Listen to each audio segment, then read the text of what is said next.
Hello everybody, we the Gate Academy people are here with a new video on the subject of strength of materials. This will be on the topic of analysis for the stress. So in this one we're going to see the stress analysis, and subsequently we're going to solve some of the numericals from previous Gate papers. In this analysis of stress, first of all we'll go with the one-dimensional loading case, then we'll go with the three-dimensional loading case, then we'll go with the two-dimensional loading case. So the flow of this lecture will be, first of all, corresponding to one-dimensional loading case, then three-dimensional, and then two-dimensional. Let me explain you the difference between all these three. One-dimensional loading case means on your machine element or any structural component, the loads are acting in only one direction. Maybe X direction, Y direction, or Z direction. Only one direction must be there. So when the loads are acting in only one direction, stresses would arise only in that particular direction. So that's called as one-dimensional loading case. So if it's a three-dimensional loading case, the loads will be acting in three directions: X direction, Y direction, and Z direction. In other way, I can say the loads are acting in every direction. So the stresses also will be there in every direction. So that's for the 3D loading case. In the same way, corresponding to 2D loading case, the loads are acting in only two directions. Let me give you examples for each one of them. If you take tensile loading of your member, there you will be applying tensile load in only one direction. So if you are applying load in only one direction, this is as an example of one-dimensional loading case. So three-dimensional loading case means if you take an element and if you are applying the loads in three directions, X, Y, and also Z. So stresses would be there in both all those three directions here. So it's called as 3D state of stress or three-dimensional loading case. Then 2D. So if you are taking a machine element and you are applying load in only two directions, loads are acting in only two directions, hence stresses would arise only in those two directions. So it's a two-dimensional loading case, or in other way, 2D state of stress. So we'll go one by one. First of all, we'll go with 1D loading case, then 3D, then 2D. Now let's go with the one-dimensional loading case. So we're going to see this one using tensile loading of a member.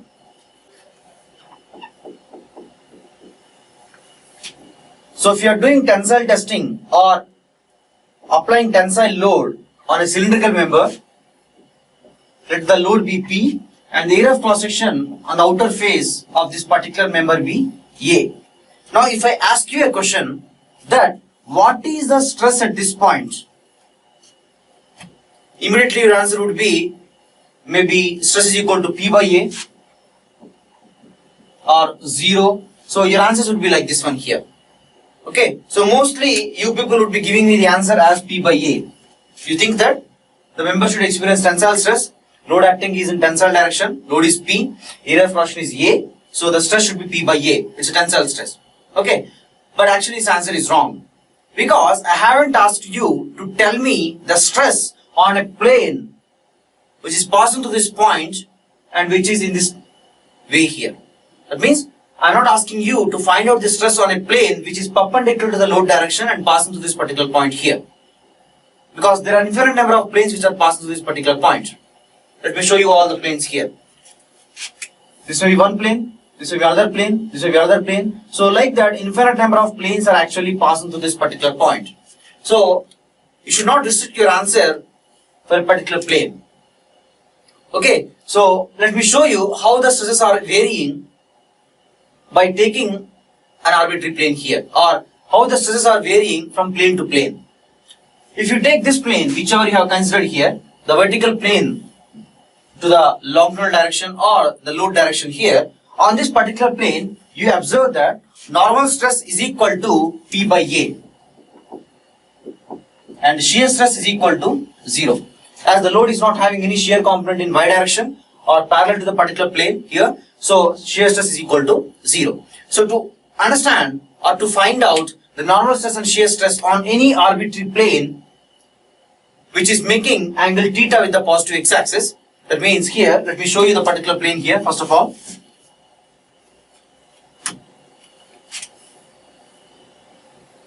If this is a particular plane here, this plane is specified or quantified by the angle made by its plane's normal with the positive x-axis or horizontal axis here.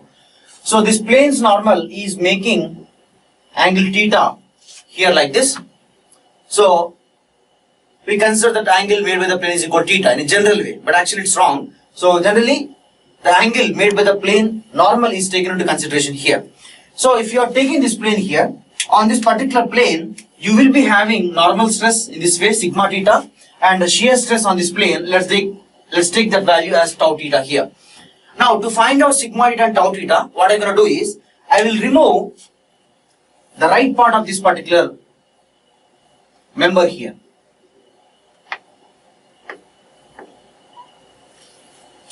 In this one, if this angle is equal to theta, then this angle will become 90 minus theta. When this angle is equal to 90 minus theta, then this angle will become theta. When this is equal to theta, then that gives you this angle is equal to theta. If you specify the points here, let's take it as A, let's take this point as B, and let's take it as point as C. So the angle ABC is equal to given by theta here. Now on this one, let's take the area corresponding to the length AB. The area corresponding to the length AB as A. So if that is the condition, then the area corresponding to the length AC is equal to given as A tan theta, and the area corresponding to the length BC will be given as A by cos theta. You may wonder how actually we are getting it. Let's take this value as X, the area corresponding to the length AC as X, and the area corresponding to the length BC as Y. So you will get X by A is equal to tan theta. From this one you will get X is equal to A tan theta. In the same way, you will get A by Y is equal to cos theta.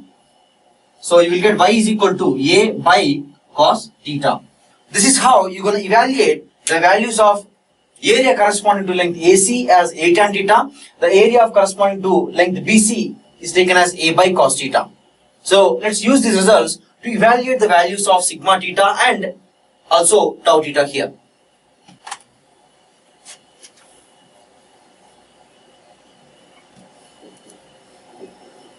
On this plane corresponding to the length BC, the normal stress is sigma theta and the shear stress be tau theta. On this one, you have the load acting as P, which is making theta with the plane's normal.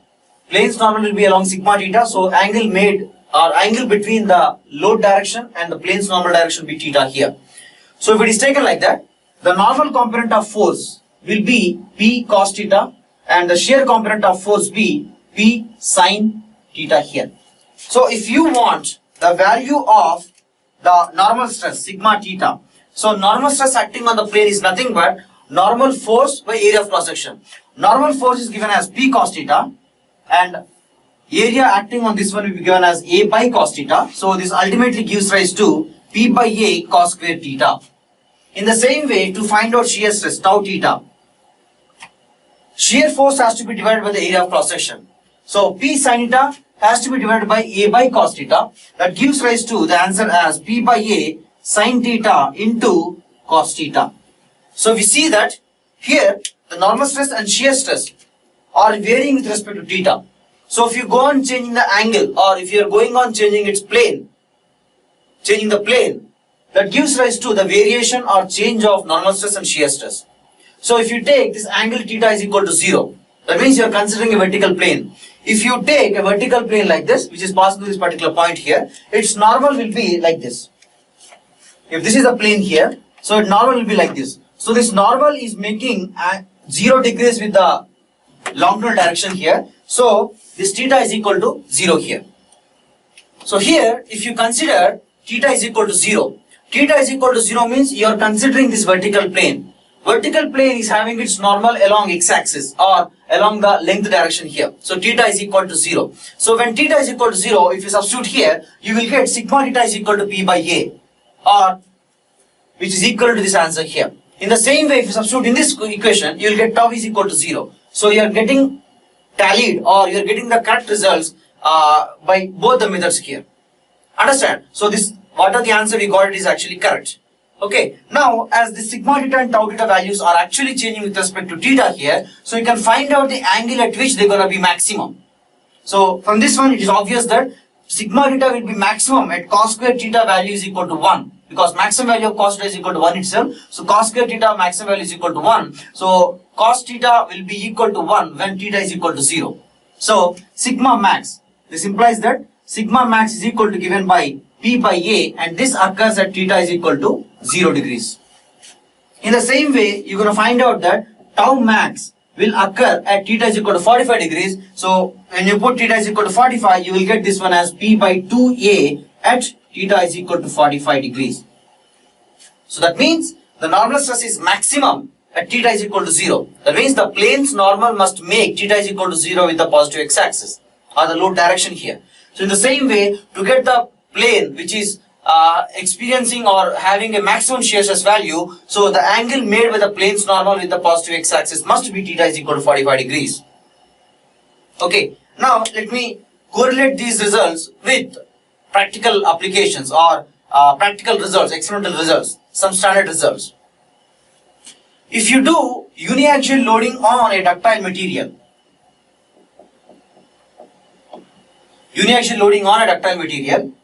so you are doing a tensile loading here. So then what happens is, it will undergo elongation like this, and eventually it experiences necking, and then it experiences fracture into two pieces.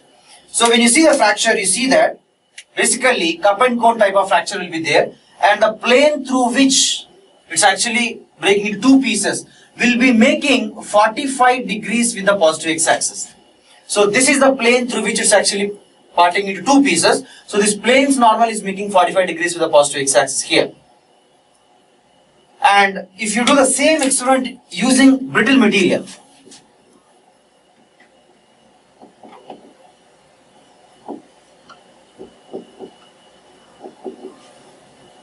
you're going to see that the crack going to propagate perpendicular to the length direction here, or the plane's normal is making theta is equal to 0 degrees here. So from these two results we can say that or conclude that ductile materials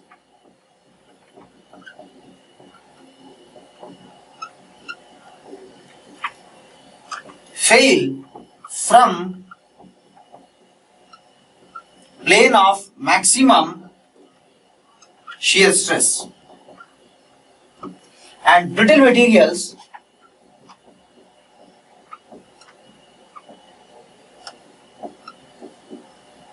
fail from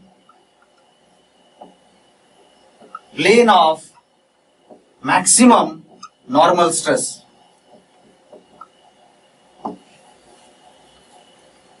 Okay, so this is the result which you can get from the mathematical results when those mathematical results are actually correlated with the experimental results here. So this is a conclusion we get it here.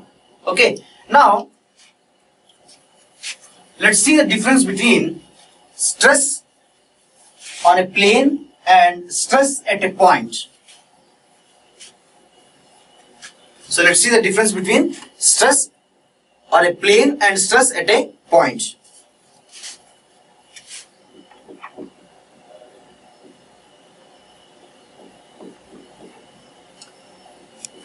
Stress on a plane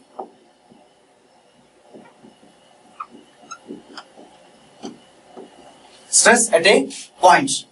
So if you are considering a loading member and if you are interested in finding out stress on a plane, for example particular plane here, so to find out stress on a plane, basically you require first of all magnitude of load and also area of cross section. So we require magnitude of load and also area of cross section here. So the next one you require is direction of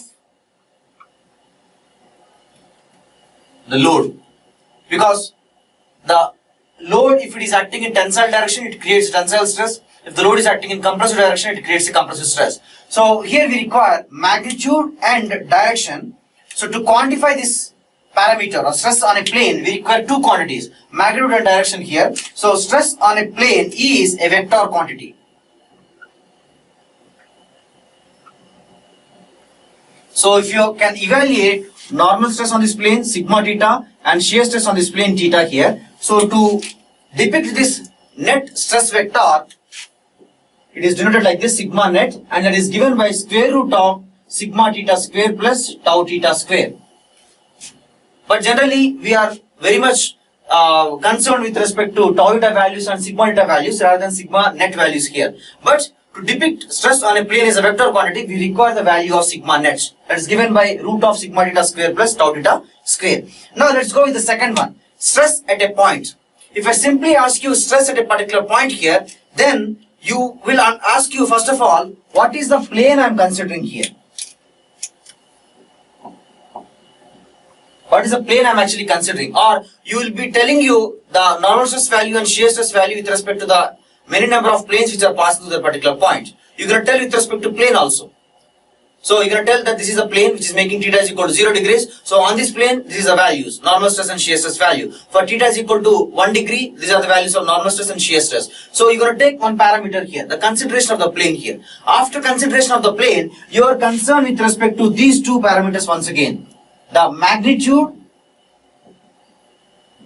of load and area of cross section and direction of load. So here, to define this quantity, you not only require magnitude and direction, but you require the extra parameter here. So these type of quantities are generally called as tensor quantities.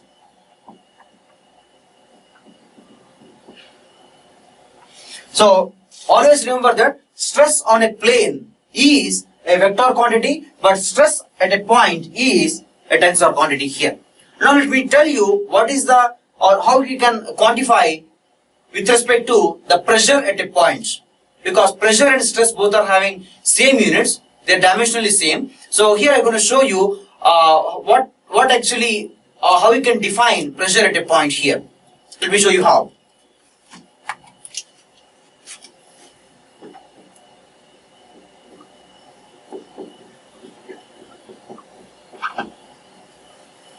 If you take a pressure vessel, so it's having a liquid here, it's kept to here. So gauge pressure here is equal to 0. It's in contact with the atmosphere, so gauge pressure is equal to 0. Now, I am interested in finding out pressure at this particular point. So to find out pressure at this particular point P, I need the values of rho g h. So this is the height h here. So rho g h product will be giving you the value of pressure here. In this one here, irrespective of the plane I am considering, I can take this plane. Pressure will be acting perpendicular to the plane. I can take some other plane. Pressure will be acting perpendicular to the plane. I can take this plane. Pressure will be acting perpendicular to the plane. So irrespective of the plane, the pressure will be always acting perpendicular to the particular plane. So there is no quantification in terms of direction. So direction is not required to be quantified here. So pressure at a point is actually a scalar quantity. So although stress and pressure are dimensionally same, they are entirely different quantities. So stress on a plane is a vector quantity, stress at a point is a tensor quantity, the pressure at a point is a scalar quantity here. So this is how we got distinguish between stress and pressure. Now let's come back to the question of stress at a point here. So if you are interested in finding out stress at a point in a uniaxial loading case, there's a point here. So if I ask you the question, what is the stress at this particular point, then your answer must be in this way.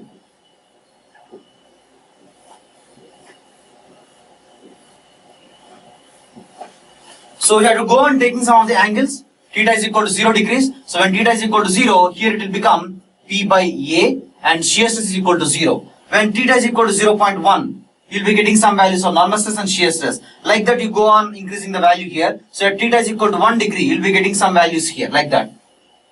So basically you are changing the angle means you are going on rotating the plane. The plane's normal is going on making some angle here. So initially the angle made by the plane's normal with the positive x-axis is 0. Okay, when you go on increasing like this, so its angle is going on increasing here. So from 0 to 360 degrees, there are infinite number of angles or another way, there are infinite number of planes passing to the particular point here. So basically, if you are going on rotating rotating the planes here, you'll be getting the variation of normal stress and the variation of shear stress. So from this thing, you got the answer that at theta is equal to 0 degrees, the maximum value of normal stress has come. And theta is equal to 45 degrees. At theta is equal to 45 degrees, you got the maximum value of shear stress, that is P by 2A. So your answer for stress at a point should be this whole table here. Okay, so the answer for the question should be whole table, so that what happens is basically, if you take angle theta is equal to 0, you will be getting normal stress and shear stress.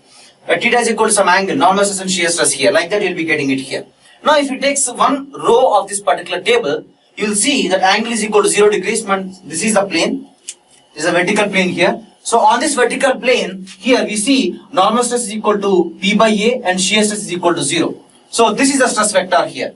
Now if you take theta is equal to some angle here, so this will be having some value of normal stress, this will be having some value of shear stress. So for this one, your net stress vector will be at some angle here like this.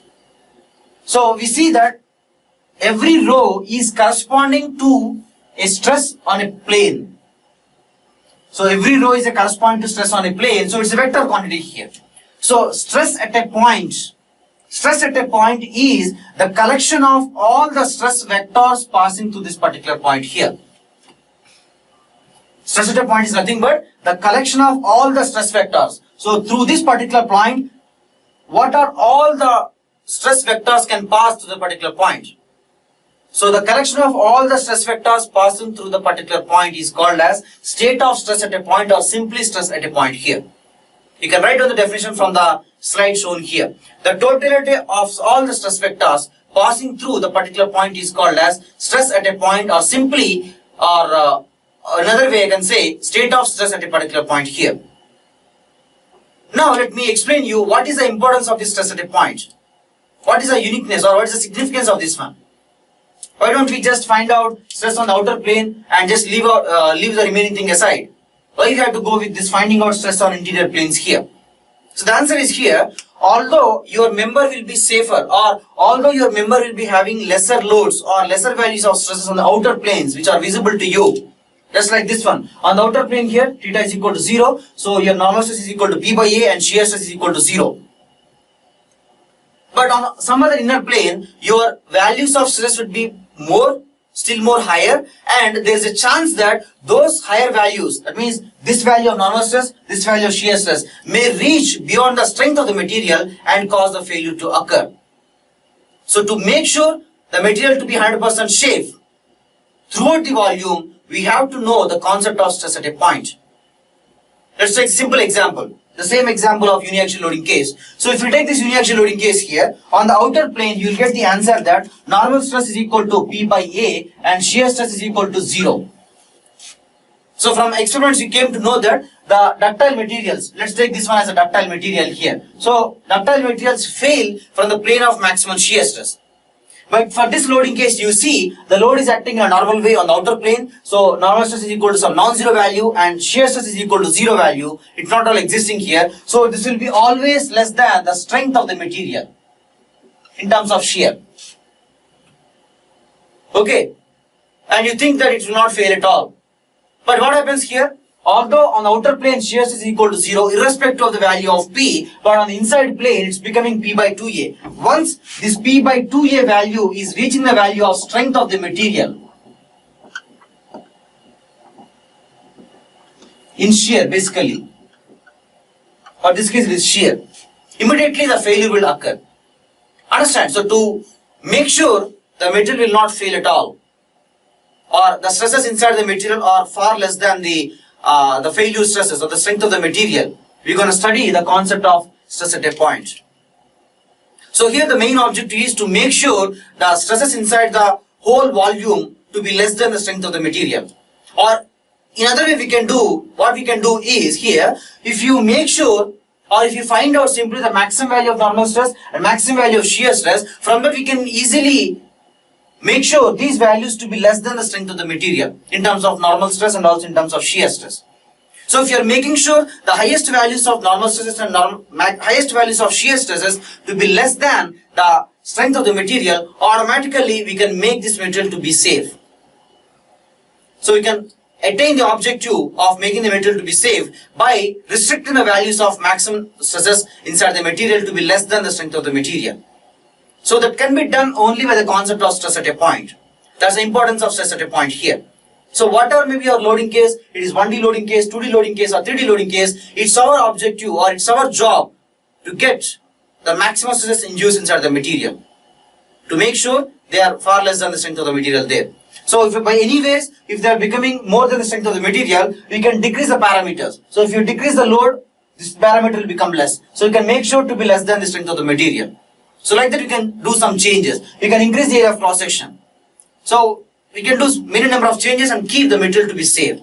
So changing of the dimensions, etc. and all these things will be done in the subject of machine design, where the application part of strength of materials is there. So for now, in this subject of strength of materials, and especially in this concept of analysis for the stress, our job is to find out the inducted maximum value of normal stresses and the maximum value of shear stresses in terms of magnitude here.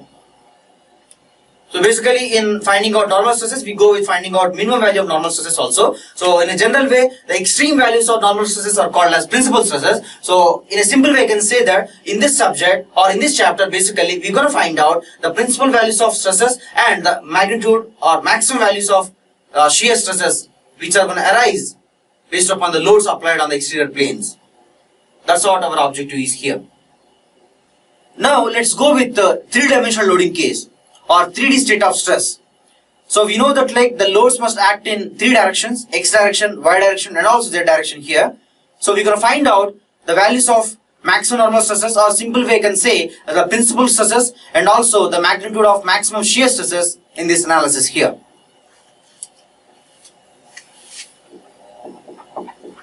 In this 3D analysis, we cannot go by the same approach which we have used in 1D loading case.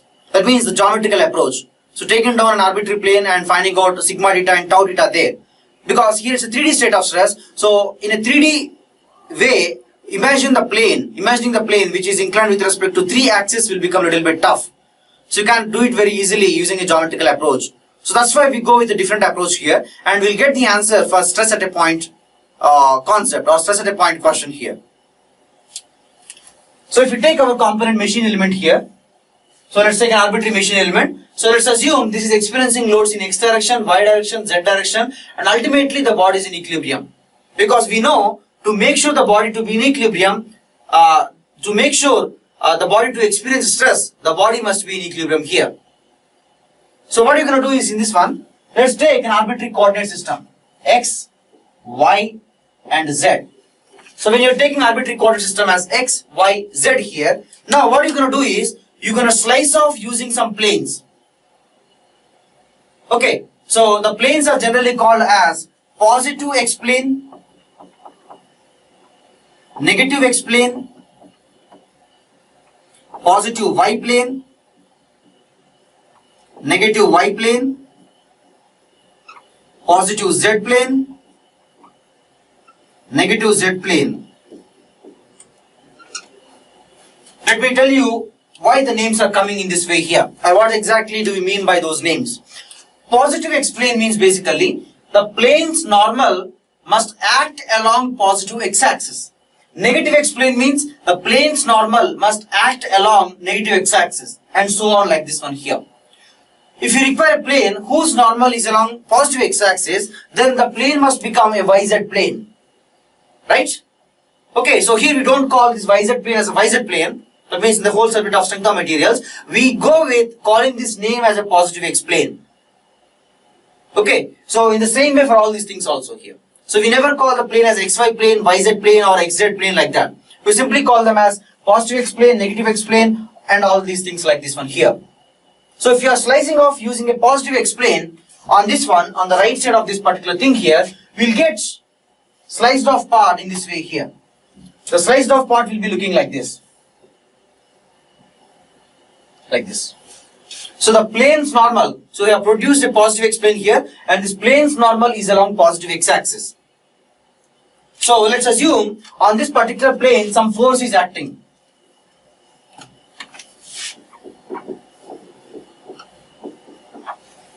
So if you are taking this whiteboard as a positive x plane here, so let's assume your particular value of force is acting in this some inclined direction here.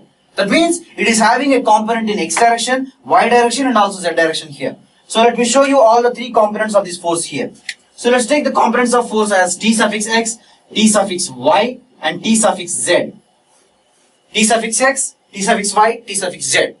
So in this one, if you clearly observe, the force Tx is acting in a normal way and Ty, Tz are acting in a shear way. So they will give rise to a normal stress and shear stresses respectively. Let me show you the stresses in this case here. So I'm removing these forces here. So you're going to get these particular values of stresses by dividing the forces by area of cross sections. So this is a normal stress. These two are shear stresses here. Now to distinguish between all these three, especially these two, we have to go with some notations. Okay, so what you're going to do is generally, whatever may be the stress, whether it's a normal stress or a shear stress, we put a suffix with I into J. I into J. Okay, so where I is plane on which they are acting. So if they're acting on a positive x plane, I will become positive x. If they're acting on negative x plane, I will become negative x, like that one here. And the J is direction of the particular stress. So as we are taking stress on a plane here, so it's a vector quantity. It will be having some direction. So J is nothing but direction here. So if we take these three here, all these three are lying on a positive x plane. So positive x, positive x, positive x. Now the direction. So this is along x direction, this is along y direction, this is along z direction. So this is how we're going to give the notations to them. So all these three components, sigma xx, tau xy, tau xz, are called as stress components. In the same way, if I slice off negative x plane here, I'm going to get the sliced off part in this way here. A sliced off part will be there, and it also will be having some normal component of stress and shear components of stresses here. So it's a normal component of stress, shear component of stresses in this way, sigma, tau, tau. So let's give the notation the same way. All these three are lying on negative x plane. So negative x, negative x, negative x. Now let's give the direction. This is along negative x direction, this is along negative z direction, this is along negative y direction. So if you take the first one, sigma xx here, so as they are negative negative here, they will be multiplied to become sigma xx. This will become tau xz. And this will become tau xy. So to make the product to become positive, I have intentionally taken the direction to be in negative x direction, negative y direction, negative z direction respectively here. So if tau xz is, for example, in this direction, they should be having a negative sign. So this is the sign convention we actually follow here. So we see that three components are there, three stress components are there, and three stress components are there here. But they are coming in pairs ultimately. Understand? So in the same way, if you go on slice of positive y plane, negative y plane, positive z plane, negative z plane, so finally what happens is basically here is you will be getting 6 into 3, 18 components or 18 stress components which are acting or occurring in pairs. So ultimately you'll be having 9 independent stress components here. So if you put all the 9 stress components in a matrix form, you will be getting in this way here, which is shown in this slide here.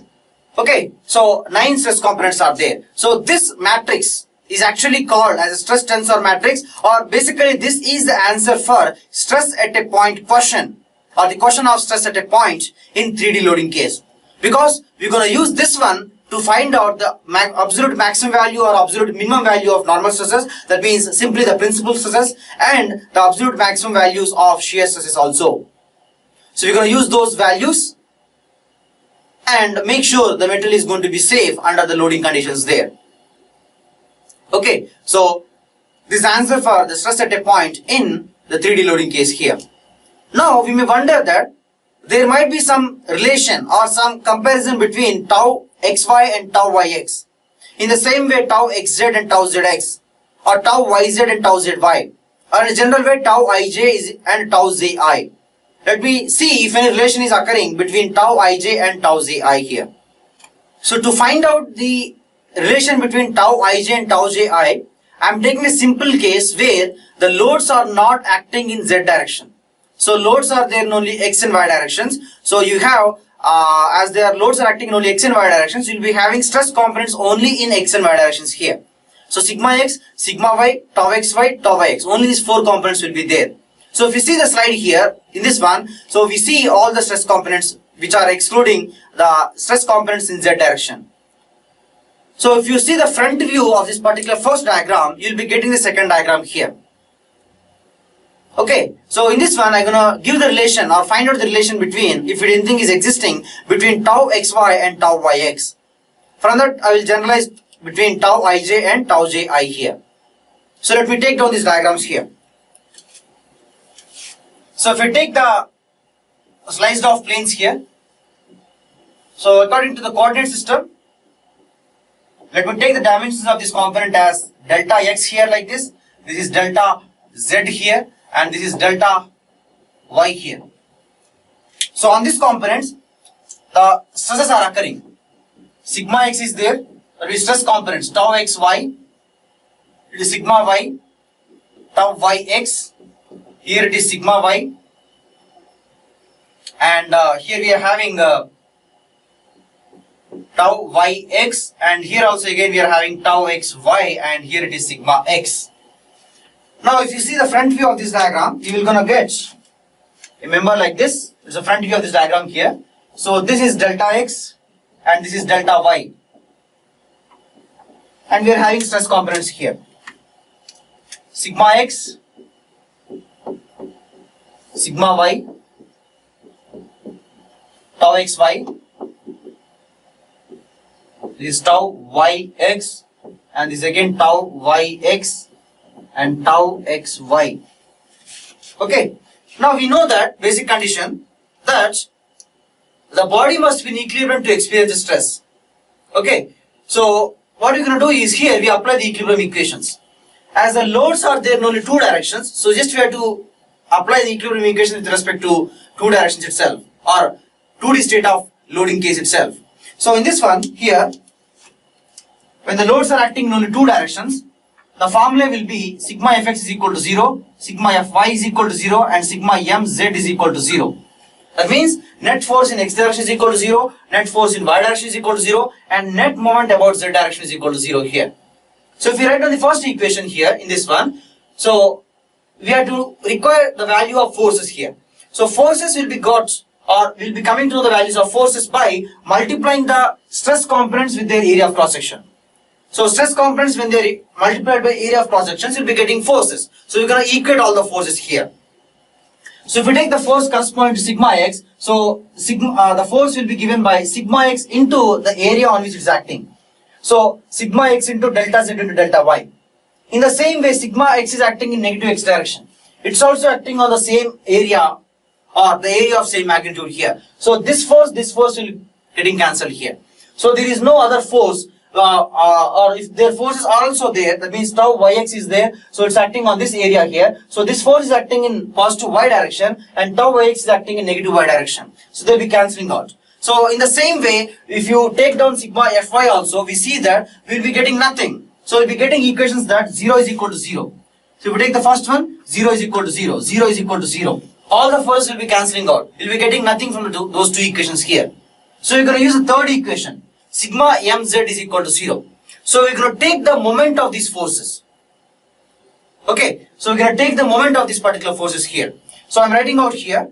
So the forces corresponding to each and every stress component and multiplied by the distance, so that we'll be getting the moment direction here. So if we take sigma x, so sigma x force will be given as sigma x into the area is equal to given by delta y into delta z, and this is acting or passing to the center. So distance is equal to 0. So moment corresponding to sigma x is equal to 0. So we see that in this one, the moment because of sigma x, sigma y, sigma x, sigma y is equal to 0. It will not be existing at all. So moment will be arising only because of tau xy, tau yx, tau xy, tau yx. That's it. Let me write down the whole equation here.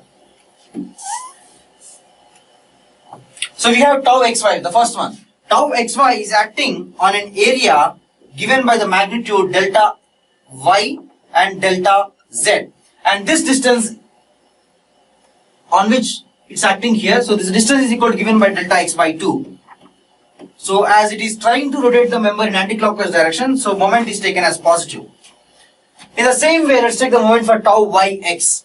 It will come as tau yx into the area that is given by delta x into delta z, and the distance is equal to given by delta y by 2. But as it is trying to rotate the member in clockwise direction, so the moment is taken as negative. In the same way, let's go with these two here. So we will get that plus tau xy into delta y into delta z into delta x by 2. Again, minus tau yx into delta x into delta z into delta y by 2 is equal to 0. So if you simplify the whole thing, you're gonna get the final result that tau xy is equal to tau yx. Or another way, or in a general way, I can write down that tau ij will be always equal to tau ji. Understand? So now again, if you take the stress tensor matrix here, so we see that tau xy is equal to tau yx, tau xz is equal to tau zx, tau yz is equal to tau zy. That means out of these 9 stress components, only 6 are independent here. So let me write down the list of all these 6 stress components which are actually independent.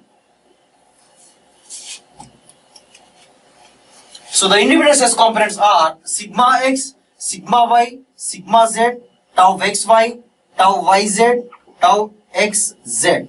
So totally 6 stress components are there. 6 independent stress components are there. 6 independent stress components means you have to evaluate these values by doing this whole procedure, slicing off by using positive x plane, positive y plane, negative y plane, and all these things here, and you have to at least get these 6 stress components. Once you get these 6 stress components here, you automatically know the value of tau yx, tau zy, and tau zx.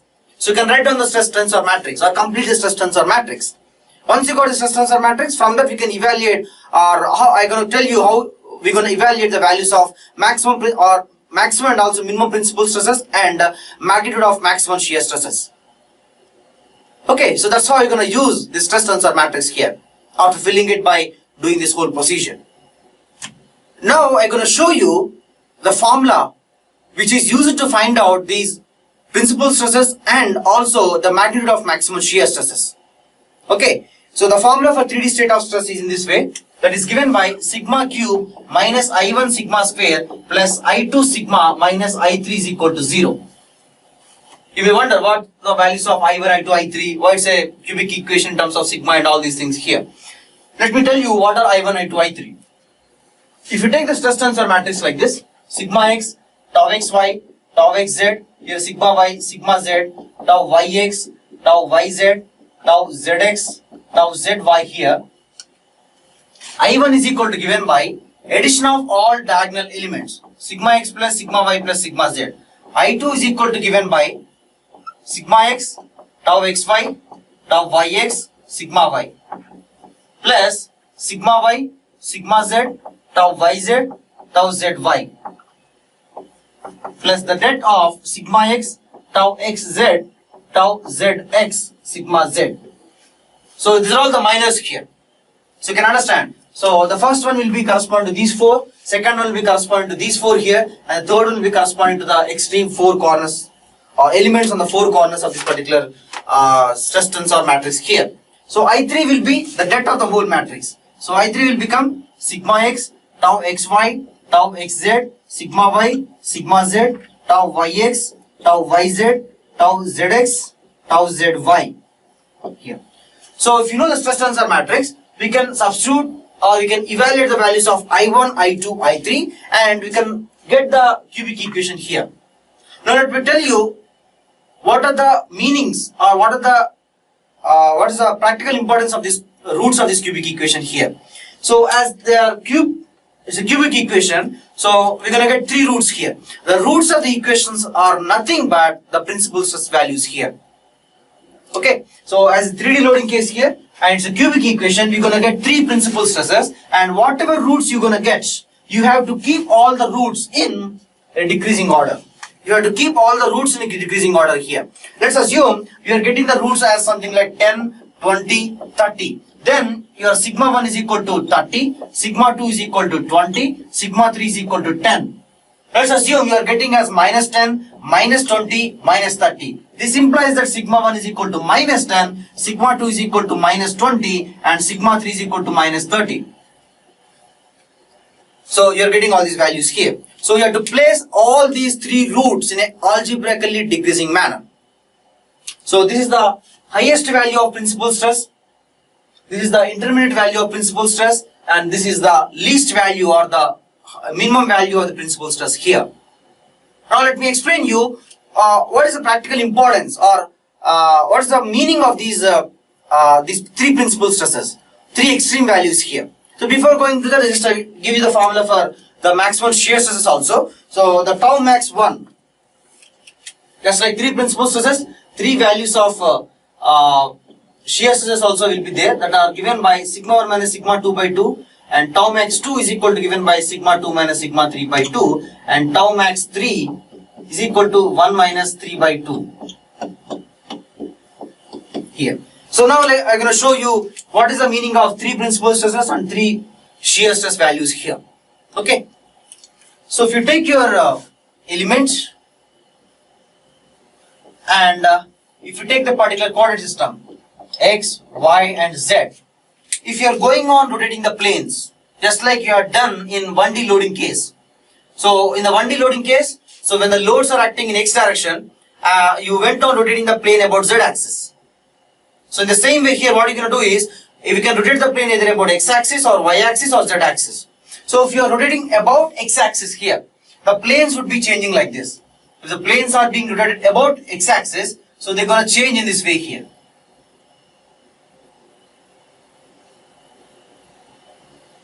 Here. So you're going on rotating the planes about x axis. In the same way, if you rotate the plane about y axis, you're going to have different number of planes like this. You are rotating about y axis.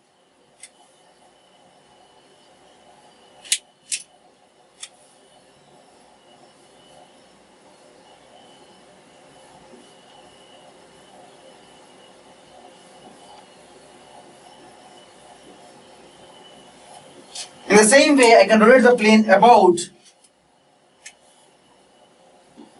z axis also.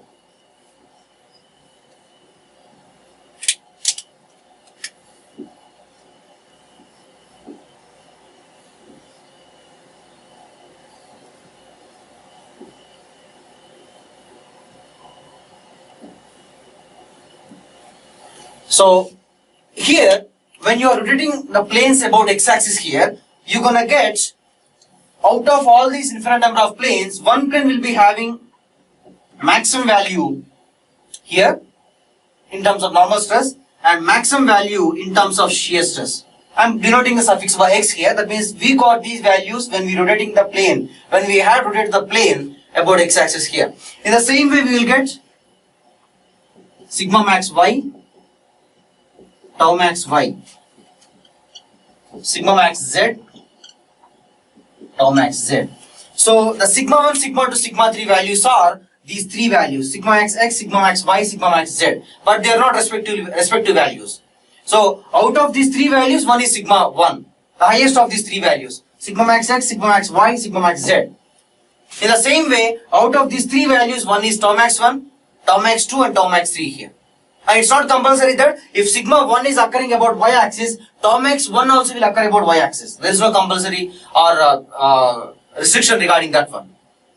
Understand? So we're going to use these 6 values and we're going to do the designing of this particular element. Okay, so as the 3D state of stress is not there in our syllabus, we are concerned with respect to finding out only the magnitudes of principal stresses and magnitudes of maximum shear stresses. That's it. We are not concerned with respect to finding out the angle at which they are going to occur, just like we have done in 1D loading case that the normal stress maximum value occurs at theta is equal to 0. The value of maximum shear stress occurs at theta is equal to 45 degrees. Okay, so such type of specific analysis will be done for the 2D loading case, which is the major part of our syllabus. Okay, now let's enter into the main part or the 2D loading case here. So 2D loading case means loads will be acting in only x direction and only y direction. So once we complete this 2D loading case, we'll go with the numericals of previous gate papers. So we are taking a case where the loads are acting in only x direction and only y direction. Okay, so loads are not there in z direction. So when the loads are not there in z direction, then we'll not be having any stress component which is corresponding to z direction. So we'll be having only sigma x, tau xy, tau yx and sigma y. Only these stress components will be there. So the answer for stress at a point in 2D loading case will be this matrix. It's a 2 by 2 matrix here. So in this one we see 3 stress components are independent. Sigma x, tau xy, sigma y. So we have to evaluate these 3 values to get the answer for that. Or to get the answers for the maximum values of principal stresses, minimum values of principal stresses and also the magnitude of maximum shear stress. Let me do the analysis for this one here.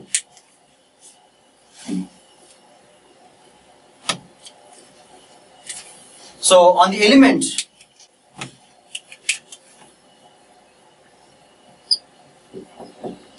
load is there in x direction, that is giving rise to sigma x, and in the same way other loads are giving rise to stress components as tau xy, tau yx, sigma y respectively.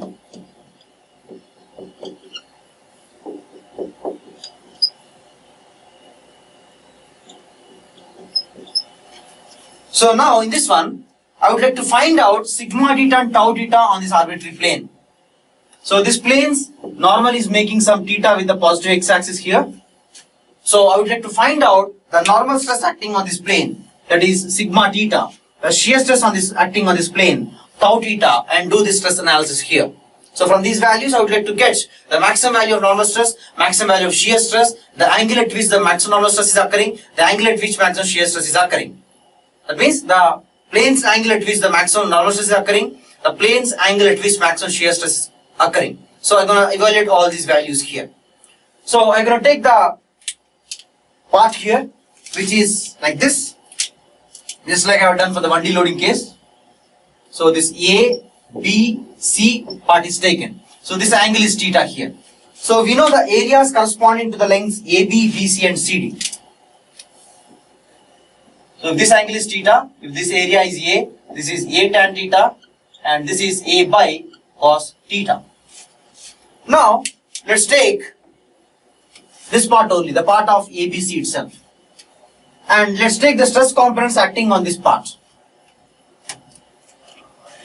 On this component or this part here, the stress components which are acting are sigma x, tau x, y, this is tau y x and sigma y, and we are having sigma theta here and we are having tau theta here. So this is the angle at which they are acting here. Now we know that stress will be arising only when the body is in equilibrium. So we are going to apply these equations, the equilibrium equations here. So the equilibrium equations are sigma fx is equal to 0, sigma fy is equal to 0 and sigma mz is equal to 0. In this one, in fact, these first two equations are sufficient to give you the values of sigma theta and tau theta, because we are just requiring only two unknown parameters here. We have to write down the equilibrium equations by multiplying the stress components with their corresponding or respective areas of cross section. So if I write down the first equation, sigma x is acting in negative x direction, so minus sigma x into area is equal to A, tau yx with a negative sign and area is A tan theta. In the same way, if I go with the component of sigma theta's force, so sigma theta force will be sigma theta into A by cos theta. So this component of force should be resolved in x direction and y direction. So because those forces are acting in x and y directions here. So the force component in x direction will be into cos theta acting in positive x direction here. And if you take tau theta, so tau theta into the force is equal to A by cos theta, and your component in x direction will become by multiplying with sin theta, which is having a positive sign. In the same way, let's write down for second equation, sigma fy is equal to 0. You will get minus tau xy into A minus sigma y into a tan theta. Now the forces corresponding to sigma theta is sigma theta into a by cos theta. The component in y direction is equal to sin theta. So this is in positive y direction, and tau theta into a by cos theta into cos theta here. The component of the shear force in y direction, negative y direction here, is equal to 0.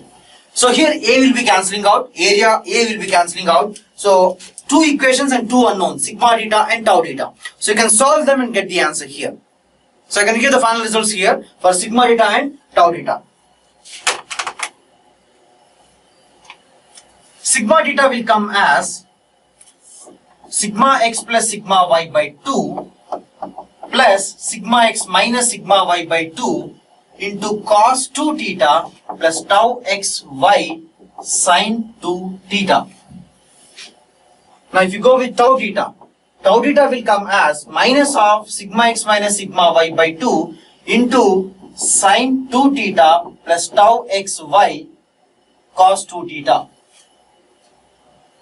Okay, so this is a function in terms of theta, this is also a function in terms of theta. So if you put the derivative equal to 0, we will come to know at what value of theta they are going to have extreme values.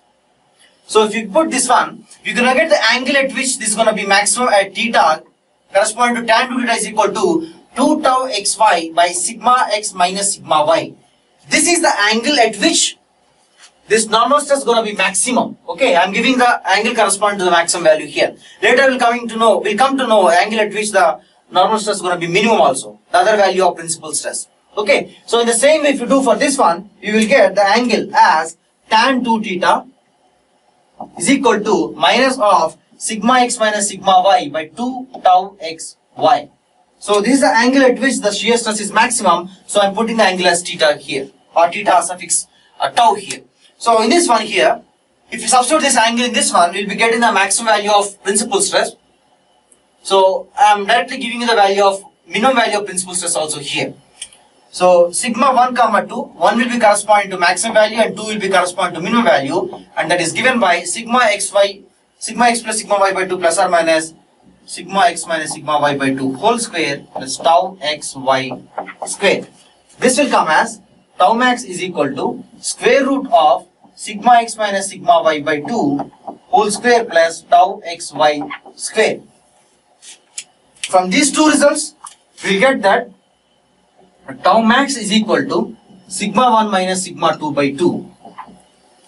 Tau max is equal to sigma 1 minus sigma 2 by 2 here. Okay, now, so up till now we got three results. First result, second result, third result. Now if you go with the fourth result, so fourth result is a little bit mathematical one.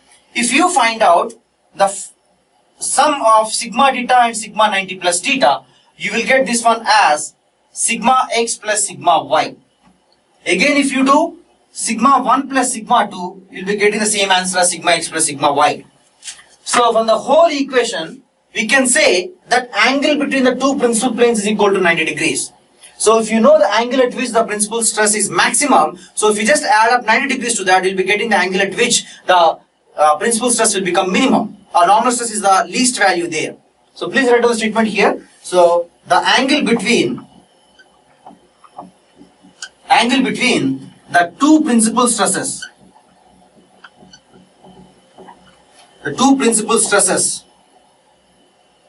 is equal to 90 degrees. In the same way, let's do the result for the shear stress also. So if you get tau theta plus tau 90 plus theta, finally you come to know that it is equal to 0. That means if two planes are there which are perpendicular to each other, so let's take the shear stress on this particular plane with tau theta, and shear stress on this one with tau 90 plus theta here. So here we are getting the result that tau theta is equal to minus of tau 90 plus theta.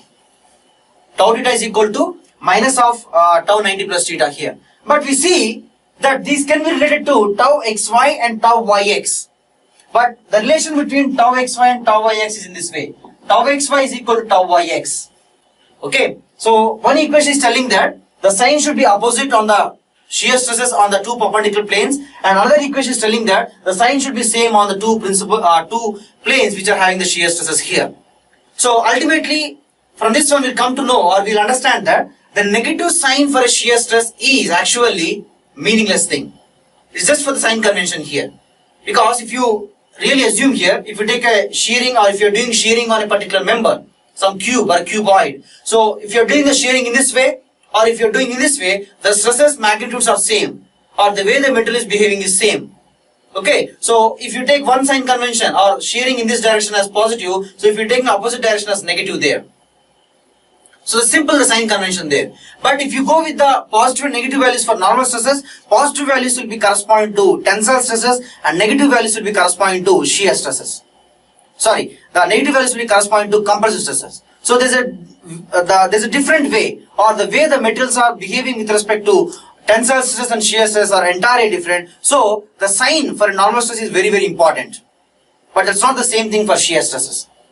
Okay, so here just write down the statement that the negative sign for a shear stress is meaningless. It is just for a sign convention here. So we are done with 4 results here. Now let's go with the 5th result. Okay. So let me give you the simple mathematical concept, brief your mathematical concept, and afterwards we'll be using that concept in this particular symptom material or stress analysis here. For example, let's assume on a particular coordinate system, you are having a straight line like this, which is making an angle as theta. So slope m is equal to given by tan theta. Let's take this angle as 1, and slope will become 1, and theta is equal to 1. So if you take another line which is making angle as theta 2, so slope for that one is equal to m2, and that is given by tan theta 2. Okay. So if this angle is theta 1, this angle is theta 2, so geometrically you will get this one as theta 2 minus theta 1. We know that if product m1, m2 is equal to minus 1, that means tan theta 1 into tan theta 2 is equal to minus 1, this implies that the angle between the two lines is equal to 90 degrees, or both are perpendicular to each other. So this gives us the answer that theta 2 minus theta 1 is equal to 90 degrees. We can apply the same thing but on the planes. That means if you take a member here, so actually this is the plane here, and this is the plane's normal, so plane's normal's angle here. So you're going to take this plane's normal's lines, and we're going to do this analysis here. Okay, so let's assume here the angle made by the maximum principal stress plane's normal, that means sigma 1 plane's normal be theta 1, or anyhow we have already given the notation for that. So if your sigma 1 plane is somewhat like this, and yours normal is somewhat like this one here. This is theta suffix sigma, because sigma 1 is there in this direction here, so it's acting on this particular plane. So we are concerned with respect to the direction of the vector here, not with respect to the plane here, so we are taking this one, theta suffix sigma, and this is sigma 1 here. Okay, understand? Now in this one here, let's assume the angle or the plane at which the shear stress will be maximum will be somewhat this much here. Okay, so shear stress will be there in this way, so but the plane's normal is in this way here. So this angle be theta suffix tau. So we know that as theta suffix tau here. Now if you take those two angles from the expression number 2, you will get tan 2 theta sigma into tan 2 theta tau is equal to minus 1. That means 2 theta sigma minus 2 theta tau is equal to 90 degrees. That means theta sigma minus theta tau is equal to 45 degrees here. So we got a result, or the 5th result, that the angle between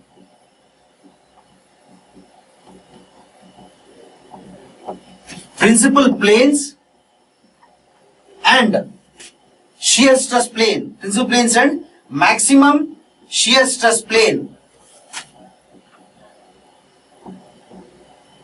is equal to 45 degrees. So if we draw all the planes here, that means maximum normal stress plane, maximum shear stress plane, and also minimum normal stress plane, which is nothing but the second principal plane here, you will get like this. If this is sigma 1, that means this is the plane on which sigma 1 is acting here. So sigma 2 will be perpendicular to this one. And tau max, that means the plane on which tau max is occurring will be occurring here. So this is a tau max plane here. So this will be 45 degrees here. So if you just got the angle for the maximum principal stress plane, that means you indirectly got the values or the angles for the maximum shear stress plane and also minimum normal stress plane also. So you got all the values here. Okay, now we are entering into the last result and afterwards we'll be going into the numericals. So here what we're going to do is, in this sixth result here, I am interested in finding out the shear stress on the principal planes. That means if you assume this is the sigma 1 plane here, so this is the plane on this one, sigma 1 is maximum or normal stress is maximum here. So you got sigma 1 here. When sigma 1 is maximum here, I would like to know what is the value of shear stress. So my objective is here to find out the shear stress value on the principal stress plane. On the sigma 1 here, so what is the tau value? This is the value I would like to get it here. So this is making an angle as theta suffix sigma here. In the same way, the vice versa. On the plane of maximum shear stress, so here we are having tau maximum here. So I would like to know what is the normal stress here. So this angle is nothing but theta suffix tau. So I am basically interested in finding out normal stress on a plane which is making theta suffix sigma here. In the same way, I would like to find out I would like to find out shear stress on a plane which is making theta suffix sigma here. In the same way, I would like to find out normal stress on a plane whose normal is making theta suffix tau with respect to the horizontal axis here.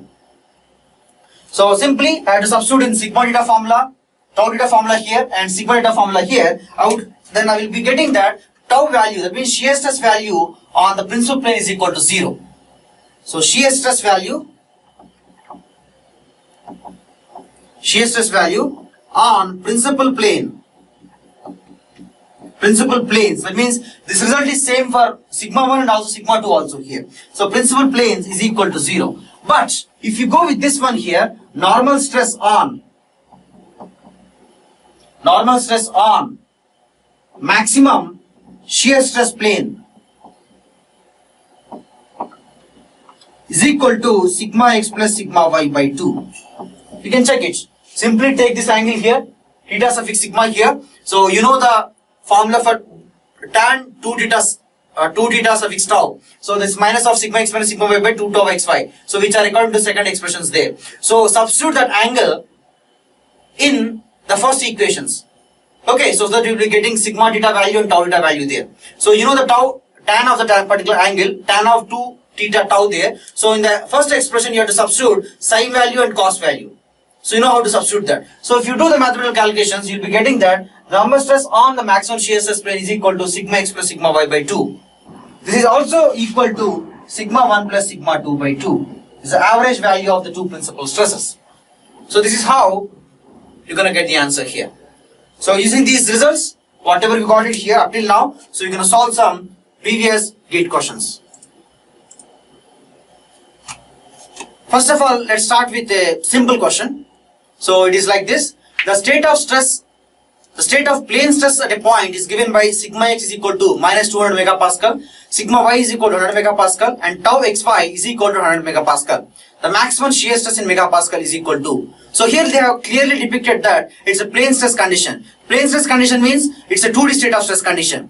Okay, so in a 2D state of stress condition, the formula for tau max is equal to given by square root of sigma x minus sigma y by 2 whole square plus tau x y whole square. So sigma x value is given as minus 200, sigma y is given as 100 and tau xy is given as 100 megapascal. So tau max, if you substitute those values here, you should be getting this one as 180.3 megapascal. So the answer is C here. Okay, so C is the correct answer here. So it's a very direct question here. Now let's go to a little bit complicated question, little bit tricky question here. The question is like this. The state of stress at a point is given by sigma x is equal to, the state of stress at a point is given by sigma x is equal to minus 6 megapascal, sigma y is equal to 4 megapascal and tau xy is equal to minus 8 megapascal. So the maximum tensile stress in megapascal at the point is equal to what? So let's write down the data here. So sigma x is equal to given by minus 6 megapascal, sigma y is equal to given by 4 megapascal and tau xy is given by minus 8 megapascal. So if you find out sigma 1, this should be according to the formula sigma x plus sigma y by 2 plus square root of sigma x minus sigma y by 2 whole square plus tau xy square. So if you substitute all the values, you're going to get this one as 8.43 megapascal. The same way sigma 2, so everything will be same, only here the negative sign will come.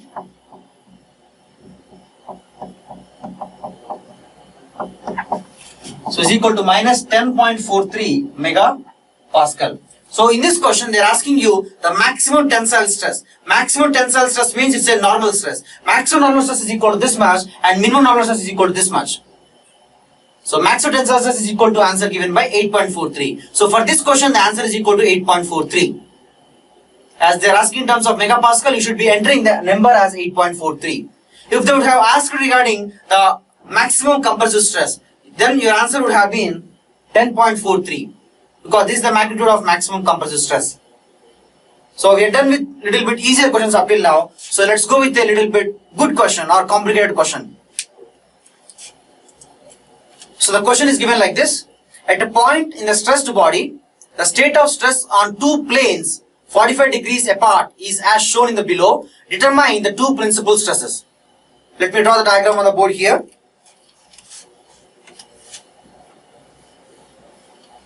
So this part of the body is taken. So this member is experiencing a tensile stress of 8 megapascal in this direction and 3 megapascal in this direction here. And it's experiencing 2 megapascal on this plane and the shear direction is experiencing 3 megapascal here. So if you take a particular coordinate system to give the names for all these things here. So as this angle is 45 degrees.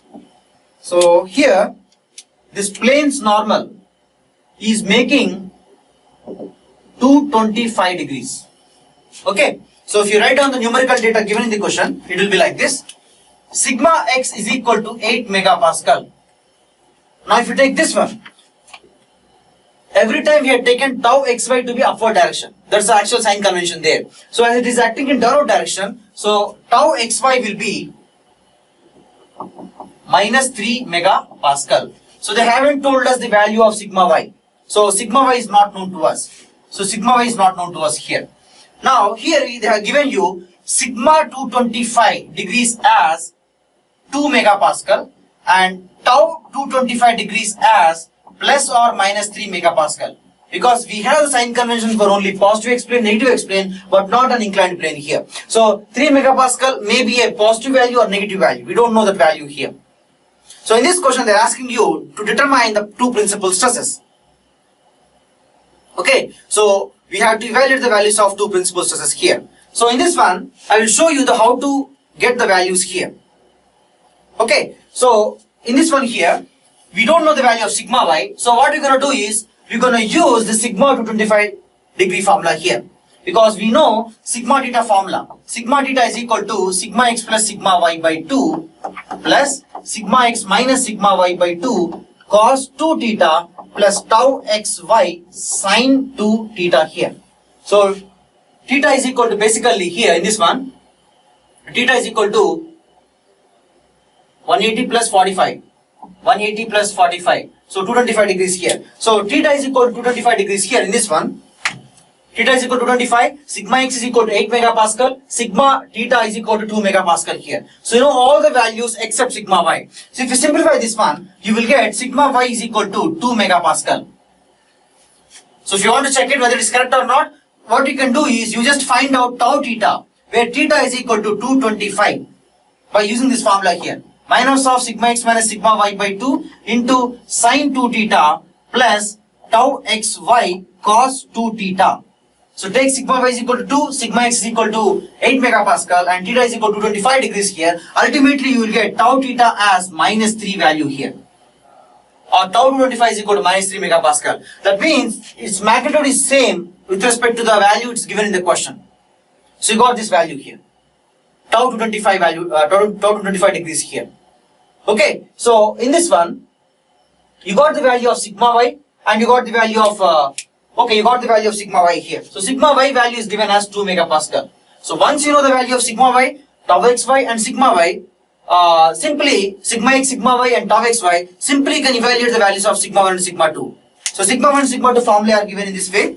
So if you calculate like this, by using this formula, sigma x plus sigma y by 2 plus or minus square root of sigma x minus sigma y by 2 whole square plus tau xy whole square.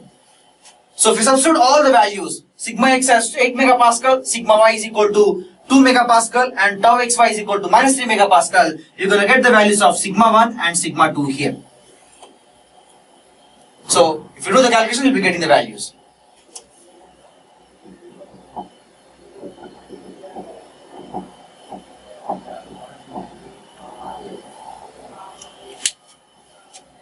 So you're going to get the values in this way here. So this is how you're going to solve this question. So in many question banks, this question is wrong. That's why I have opted to take this question here. So this is the correct answer. I hope you will have got the correct answer, got clear idea regarding the correct answer here. So please don't follow wrong textbooks and get confused there. So if you are clear with the basics, automatically your answers will be correct. Clear? So thank you so much for listening to this lecture. So we'll be coming up with a new video in the next session. Thank you so much.